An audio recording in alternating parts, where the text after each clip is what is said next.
Ooh.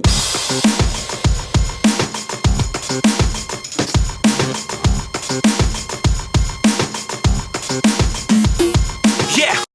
Hey, what's going on everybody, Mala here, and my challenge for today is going to be to talk about the state of wearables as of right now, early 2017, and try to be interesting and not miss the point at that. Wearables have been around for a while, Android and iOS, all shapes and sizes, and still they haven't really spread as fast as smartphones did back in the day.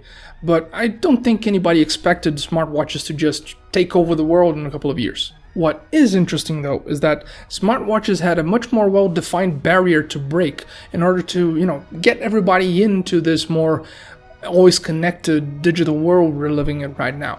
And smartwatches kind of didn't have to, because when they got in, all that work was already done, and they still struggle with getting people to understand what they're about, and why should anyone care?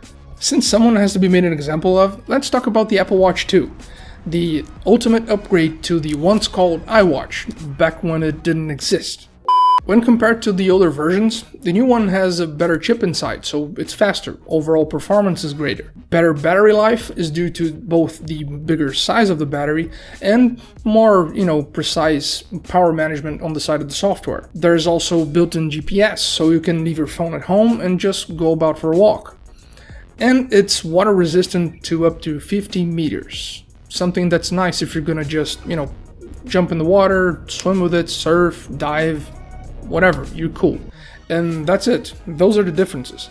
Well, there's also the Apple Watch Edition, which used to be made out of gold and now it's made out of ceramic, and comparatively is way less expensive, but definitely not cheap.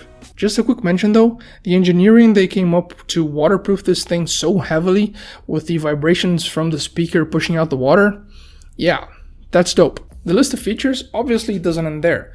There's an infinite selection of apps that gets your Apple Watch to basically do anything. And every single ad you see, it's probably gonna get you that same feeling that it can do anything. My issue with that is that every single smartwatch on the market talks about itself the same way. They can do anything.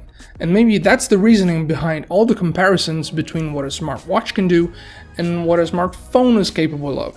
Even among more tech-savvy people like you or me. That also explains why most of the sales being made are to people upgrading from an older version, so they're not exactly new customers. Brands like Samsung, LG, Motorola, Huawei, Pebble, and even classic watchmakers like Tag Heuer, they've all been, heavily betting on a more watch-like design for their smartwatches in order to get the attention of the average consumer. But if a more watch-like design was the issue stopping people from jumping in, I think that would have been solved back when the first Moto 360 launched, way back in the day. And the Apple Watch would probably not be the king of the hill anymore. Remember Moto 360, the first one? Already round, looked like a watch? The way I see it, it's much more a matter of lack of focus than anything else. Remember, wearables are tools, so as such, they're only gonna actually shine when they're helping you to achieve something or to do something. Like activity tracking, health monitoring, navigation, even focusing. You can make a pretty good case that with the smartwatch, you're gonna get more accurate data on your workouts, you're gonna get easier access to information that will help you navigate somewhere.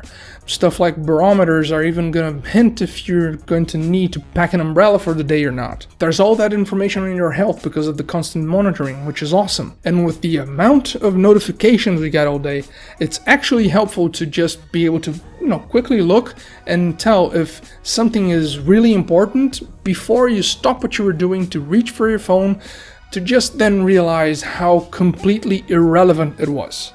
It's a sad truth that this thing happens so often nowadays. There are other conveniences too, like being able to pay for stuff without a phone or a wallet, quickly responding to messages with a simple tap on your wrist, and access to stuff like Siri and Google Assistant. And if I'm not mistaken, pretty much every single smartwatch can also tell the time, but I'm not certain about that one. All that packed together, that's what they're good at, great even, but they're picking up a fight they just can't win. I mean, get something like the Google Pixel for example. You can take great pictures, movies, listen to music, play games, access a metric ton of super powerful apps that no watch is ever gonna come close to, On top of the fact that you can still make calls, which is something that people do on the phone sometimes. And on the other hand, something like the Apple Watch or pretty much every other smartwatch is just going to sit on your wrist. And by doing that, it's constantly monitoring your health and your activity levels in ways that no phone will ever come close to as well. They clearly excel in vastly different directions, but try to do everything at once and you'll bury what you do best beneath everything else that you try to and obviously can't do better than a phone. And then you factor in the amazing engineering that goes into something like this and you end up with a product that's way too expensive for what it can do. And I mean flagship smartphone expensive. It's as I said before, the lack of focus translates into confusion for the average consumer, who's most likely gonna go, to all that, and just stick to his smartphone. Now, for those of you who were thinking about maybe getting one, remember what we talked about today. If you need something to help you with any of those things, aside from your phone, and everything else it also does, seems like a bonus, like something you'd like to have, then maybe picking up a smartwatch is actually a good idea for you. But if on the other hand you feel like everything is way too expensive or the amount of stuff it can do is just, too big compared to what you were looking for in the first place, I think that you'll be better off, with something more simple like a fitness band or just stick to your phone and forget about it. Well, that's been it. I hope it was helpful and that you guys enjoyed this quick look at wearable tech and where it stands in early 2017. And I'd love to know your thoughts on it, so leave it down in the comments. Also, I'll be bringing in some of the stuff you guys suggested from the previous video pretty soon, so if you'd like to see something in the near future, be sure to leave it down below as well. Thanks for watching, remember to like and subscribe if you haven't already. I'm Mala, and I'll talk to you guys in the next one. Philosophy we follow, and that's the mighty American dollar.